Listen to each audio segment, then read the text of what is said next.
Hello, everybody. Justin Stivers. Thank you guys for tuning in for another episode of the Stivers Show. Excited for my guest today, Jay Martinez. Jay is the COO with Hope for Miami. Very excited to have you on the show today, man. Appreciate it. Yeah, thank you for having me here. I'm excited to be on here and to be able to dialogue and talk with you. Well, I know just in our couple of minutes before we started filming, I don't know your story. I think it's going to be a good one. So I'm going to turn it over to you and let you kind of, tell us who you are, what you do, and all that good stuff. Awesome, awesome. Well, once again, we thank you for the opportunity. Here at Hope for Miami, we love to be able to kind of like tell our story, just like I'm gonna do with mine right now. I was born in Nicaragua, a while ago. You can tell by the gray hairs and things in '78. But I came to the U.S. With my mother and my siblings. We're four of us all together. And when I was like 6, going on 7 years old, so I have grown up here in Miami. Basically, I was here till I graduated from high school. I went to Braddock Senior High. I played basketball. That's like my pastime. I still play it now, even at turning 42. A little more aches and pains now than before, though. So, but graduated, and I was working constructions with my uncles. And at that time when we were there, I was like, there has to be more than just construction for me. So I remember that I had an Air Force recruiter come in and talk in my economic class when I was a senior, and it sounded good. But to me, it was all about playing basketball, right? I was like, so can you still play basketball in the military? And he's like, no, yeah, we have base teams and this and that. I was like, man, all right, okay, I'm think about it. But then after a year of construction, I was like, you know what? Yes, it has to be something else. And I went and talked to the recruiter, and he was like, what do you want to do? I said, well, medical. I think everybody wanted to go to medical. So I said medical. He's like, well, I don't know if I can get you in medical, but I could try to get you something close. So when I went on and I enlisted back in '97. I left in '98. It was the toughest thing I had to do, leave my mom. That was my world at that time, and having to go on my own. So I left in '98 when I went to Lackland Air Force Base for basic training. I did all my trainings. I actually did become an aerospace medical technician, so I did get medical. Um, when I got over there. So I went to Shepherd. I did technical school, went back to Lackland for my first enlistment. So I was there in San Antonio, Texas for 4 years of my life. Most of it was spent by myself, traveling home every 6 months, staying for 2 weeks vacation, taking 24-hour drives from San Antonio to Miami. But it was all worth it coming home.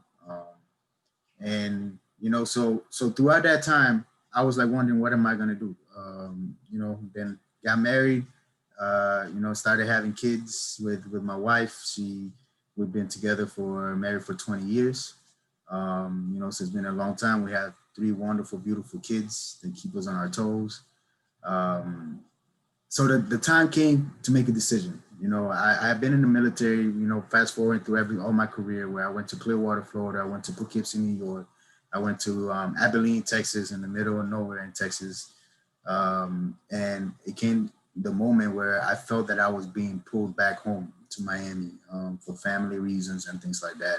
So I had to make the tough decision to get out of active duty and give up all the years that I already had invested. I think at that moment I had about 10 years back in 2006, 2007, close to 10 years. Um, and I joined the reserves here at Homestead. So I drilled for about 5 years of reserve time as well. And once again, I was like, there's something else that's pulling me away from this military thing. Like, this thing where they tell you what to do and how to do it, and you need to kind of do the same thing with everybody else. I'm like, that's not me. Hasn't been me, since I've been in the military. Was always a struggle. So I decided to take a break. I went IRR, is like inactive reserve. So I took a break. I was thinking I was gonna go back, but then I started working in construction with my uncle. Like, we started getting like a good little jobs here and there as handymans and things like that. And um, I found an opportunity with Up to Us, is another nonprofit organization, coaches across America, and they called me because I was going to FIU getting my degree in physical education because I wanted to be a sports coach. I love basketball. I was like, that's gonna be thing. I'm gonna coach basketball. That's what I'm gonna do. And they gave me an opportunity. They were like, listen, we have this veteran initiative that the Miami Heat is funding through us to put veterans into the community in places where they're needed, so they can, help the kids and mentor them and give them, life experiences and whatnot. And I was like, that sounds interesting, something that I would love to do, right what I wanted to do. And I never knew how much of an impact this opportunity was going to have on my career and where I needed to go. So I went and did that opportunity. It was about for 6 months with Up to Us. I was touching Miami with Love in Overtown. I hold them dear to my heart. I love them. And that's why I started. I did a little bit of everything, but I saw the connection that I had with the youth, especially the youth that needed to have somebody in their lives. And after my 6 months were up, Hope for Miami had an opportunity. There was an opening, and they were like, "Hey, one of the veterans that was with us, he was like, Jay, you should apply for this job." I was like, "Nah, man, I'm good." Like I was thinking, I'm done with it. I don't want to do this. I'm going back to construction. I'm gonna just go ahead and knock down walls and put them back up. I'm good. I don't need to do anything else. So he actually took he mentioned it to me like 3 more times. So a total 4 times, and he was like, "Submit your resume." I was like, "Okay, I'll do it, man." So I submitted it, and I got a call. I went to the interview, and the program manager back then, Michelle Morales, she was like, "I don't know what it is, but I see something in him that is just is a match." Because I really didn't have experience like going in and out of classrooms as a health educator, because that's what it was, or leading workshops or anything like that. That was not me. It was everything was just kind of like hands on, and if anything, it was screaming coaching or military type of thing. So it wasn't like having that different 180 type of spin where you compassion, empathy, all these things, and a little more humane. So um, I you fast forward, I went through different positions here at Hope for Miami. I have grown. My military experience has helped. I went on to become the program manager for Project U-Turn. That's our healthy relationships program here at Hope for Miami. After Project U-Turn, we had some great success. They asked me to be the director of after school and disability services that dealt with the after school programs and our summer camps. And our founders were like, well, he's some type of special, and they saw me. I'm kind of like honored and humbled that within 5 years now, I'm actually the COO here at Hope for Miami. Happened this July, and I am where I am, and there's been some great experiences. I have a great supporting cast, but more than anything, we love what we do. For the community and our staff, they have great passion, and they make it easy for us to do our job, even through this pandemic. I do believe that we have performed very well given the circumstances, and the passion and the excitement, is still there and evident, with our staff. That's awesome, man. That's a great story. I think, one of my big takeaways from that is I think a lot of people often have like that, call it whatever you want to call it, but that kind of inner voice pushing you some sort of way. But most people, well, I don't know if most people, a lot of people don't listen to it. A lot of people kind of just stay doing what they're doing. And, being longtime military, I'm sure there were a lot of people like, what are you doing, man? Just stay in, ride this out. Like, you'll benefits, everything like that. And, I think that's huge that and then doing construction with family. And I'm sure they were like, what are you doing? This is a good gig. So, kudos to you. That's great, man, that you're able to kind of listen to that and follow your own path.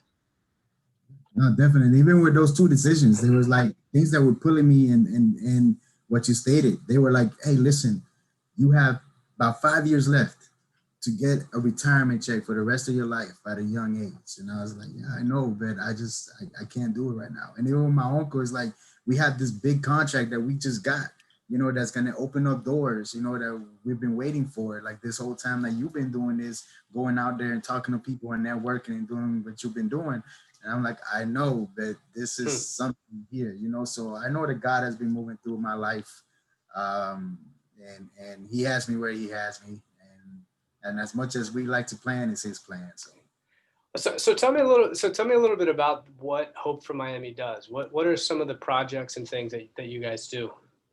yeah, so Hope for Miami, we're a nonprofit. We're a little like all over the place. I like to say, because we have different aspects to our organization and different ways that we reach into the community. You know, and what I like to do is I like to say that everything that we do is prevention, right? Because we want to prevent the opportunities of putting our youth in harm's way. You know, whether it be for their choices, their own choices, or somebody else's choices. So we have different programs that kind of like go around and they do wraparound services for the youth in the community and even the families and the parents as well. So we have an after school program, which is the Whiz Kids and the Success programs here at Hope for Miami. Where the Whiz Kids is our after school programs are actually funded by the Children's Trust. So we're able to provide our services for free or reduced prices in the community. And we open up for after school services from 3 to 6. The kids come in after school. We give them enrichment programs, homework help, reading, physical activities. So we do those little things with them. While the parents have to go to work or whatnot. And so they're from kindergarten to fifth grade. Our successful program is from sixth to 12th grade, and it's more for like the high school kids. And actually, we have those programs at Miami Central and Ferguson right now, and Varela. And it's mostly we deal with kids with disabilities. So we kind of like open them up. And the same thing that we would do with the other program, we do the enrichment programs with them as well. We do healthy relationship with social emotional learning, job programs and things like that with them as well. So it's kind of giving them, instead of being at home and having idle time, they actually have something to do after school, and then we open up for summer camp as well. So once again, it's giving them an opportunity to be a part of something that's going to keep them busy, and keep them away from internet, away from this screen time that they've been getting a whole lot, especially now is needed a whole lot more, and giving them that interaction. And so that's our after school and disability services. And then we jump into our prevention services that go in and out of, community-based organizations, Miami-Dade County Public Schools, and we talk to the youth about different, topics that are out there that could be harmful to their futures. Our Compass program, which is funded by Thriving Minds, they actually go in and they talk to the youth about substance abuse, right? What is out there? What's not healthy? This is what could happen. And what I love is that we make it interactive and we make it like, they're there. It's not just, oh, you shouldn't do this because it is this. It's more like we talk about the topics and then we do activities, but then we also have the youth, we have a youth council where they actually deliver a message themselves. What did you learn and what would you like to tell somebody else? Because to me, I can sit here and I can talk to a parent, I can talk to youth all day long, and be like, blah, blah, blah, blah, tell you this. But when a youth comes in and tells a parent or they tell somebody else, I need you in my life. I need you to be an example. I need you to be there for me. That speaks volumes and more impactful than what I could ever do. That's what I love about that Compass program. And they have a Compass Youth that actually goes into the lower elementary age. And they also deliver an evidence-based curriculum that talks to the youth about the same things, the consequences of your choices and moving forward or whatnot. And then we have a Project U-Turn. Like I said, we're a little all over the Got a place. lot of stuff. Yeah, that talks to the youth in middle school and high school about healthy relationships. What is a healthy relationship and how does it look like? How to avoid STDs, how to avoid pregnancy, how to avoid HIV, and those steps that you need to take. What I love about this one is like, what, this healthy relationship thing, it goes past the youth as well, because we all need it. I remember going to a training for one of the curriculums, and people were there questioning their marriages. They're like, man, like all these things that you're giving us is because it's things that a lot of us don't ask ourselves. It's like, hey, is this person here for me? Do I feel like drained whenever I'm around this person, or do I feel filled? Where's my emotional tank with this person? And you start really thinking about it, what's healthy and what's unhealthy when it comes down to it. And there's nothing greater, with either one of these two programs. Like whenever you're talking and you're doing the mentoring, and you get a young person or a young soul that comes up to you and tell you, you gave me goosebumps. You're like, that's exactly, I can't deliver that. I can't, I know that the message and whatever I was trying to tell you reached you, right? Because you felt it, like you felt it, and now you making me feel it. Now you energized me. I'm like, I remember like that instance, and I'm like, I still get goosebumps just talking about it. I'm like, I felt it, and I think that's one of the greatest rewards that we can get. And then of course we have volunteer opportunities as well. Whoever is interested in joining us in what we do. Of course, the pandemic right now has thrown a curveball on this program because we really can't take in volunteers, and we have our precautions and guidelines that we follow at the sites. But we have volunteer opportunities that hopefully will get picked up. We're still doing some, but not as much as we usually do. Um, and within these programs, we also do parent workshops. So it's important for us to let the parents know, listen, this is what your kids are going through. Um, and more importantly, here's how you can open up that door and have an impactful conversation with them. And it's not so much about just drilling them, but just look for moments. Moments whenever you can say, hey, you mentioned this. Can we talk about that? Like take it a little further. Like, what did you think about this? Just being aware and being in tune and being present more than anything, whenever you are around your kids. So we talk to them about those little things because we're not experts. And I usually told the parents that. I was like, listen, when I went to do parent workshops, I'm not an expert. I'm not here to tell you what's good or what's not for your family. I'm just here to give you tools. And you can put them under your belt or put them in your toolbox, and whenever you need them, you have them. That's awesome. There's a couple of, I mean, there's a lot there, which is, I mean, a lot of awesome stuff that you guys are doing, but a couple of things that, stood out to me. I actually recently, past weekend, was in, was in out of town and was giving a presentation to attorneys. And we were actually talking about that. My presentation was on time management, productivity, and all of this. And I, I'd heard this somewhere where someone had said, white space on your calendar is the devil, essentially. And when you said that, I was like, I think that's true. I mean, I was definitely not a model kid when I was growing up. And so when you've got, nothing to do after school, and, if you're already in a not great area, where there's not a lot of great options. So I think having those programs in place are probably, excellent, much needed outlets for a lot of, the youth who don't have anything else to do. But on that, I wanted to ask, how is that, how's that affect, I mean, I have to ask, how's that affecting with COVID and everything like that? I mean, I guess schools are kind of getting back up and running, so you guys are back operating, but I'm sure a lot of challenges with everything going on right now. Yes, I mean, that was one of the difficult things, and I do still believe, even though we're doing things via Zoom and Microsoft Teams and everything else that's out there, you don't get the same impact in person. You don't get the same impact of being in that room and just having that human interaction, that we need. And right now during COVID, I think even when back in March, we had to make the decision and say, listen, what are we gonna do? Because we can't just not do anything and have the kids just sitting around her. So we said, hey, we're gonna get on Zoom. You can join us, be a part of it. We're gonna be talking, and more than anything, like you said, it's filling out those blank spaces, like with something. Even if it's an hour, you knew that hour, okay, I have to do something in your mindset. You can do a lot of bad stuff in an hour. That's a long time. We were young, right? We were young. Yeah. We had the opportunity, and you don't need that much. Like you said. Yeah.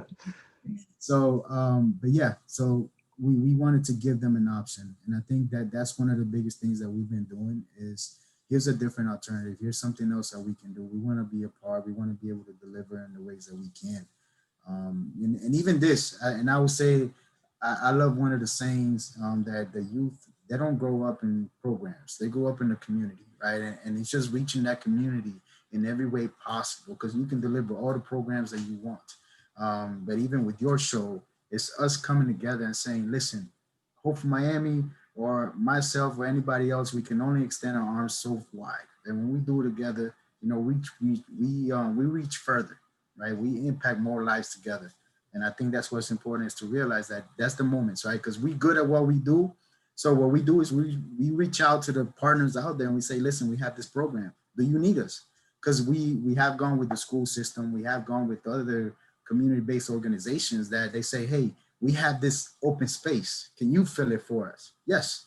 of course, we're there, right? Because what we're doing is we're plugging ourselves in into their calendar and helping their youth where they need that help at with our other programs as well. So that's what I love about that, and even what you said, like with that open calendar, and it's Yeah. putting it.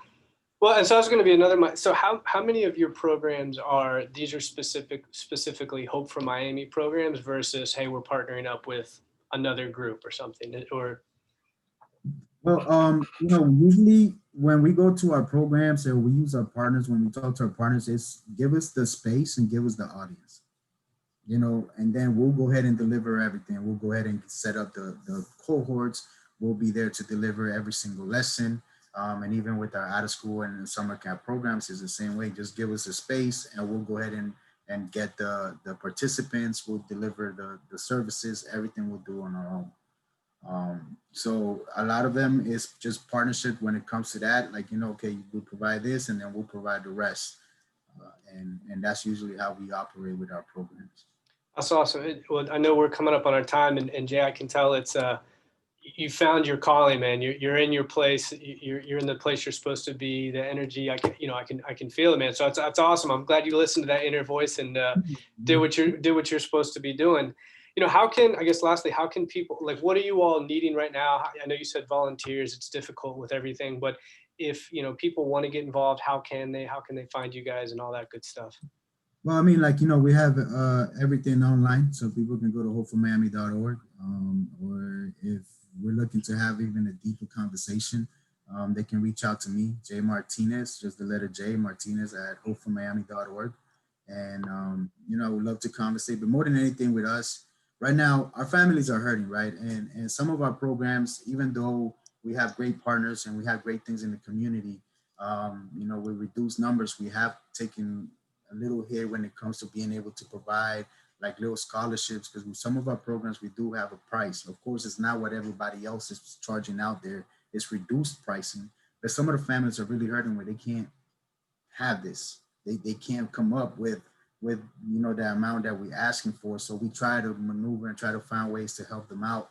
So I think right now what we could ask for, if there's anybody that would like to provide any monetary donations to like towards a scholarship, to be able to provide one of these families the opportunity for their kids to be a part of something special, especially during these times if they see that it's needed.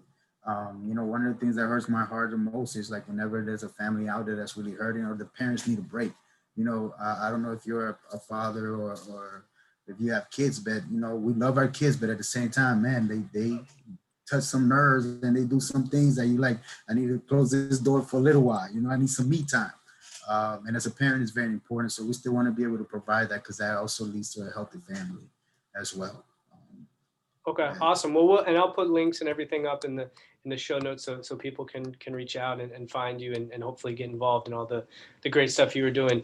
Jay, brother, I appreciate it, man. Appreciate the time. Thank you for all the stuff you do, all the great work you guys do out there.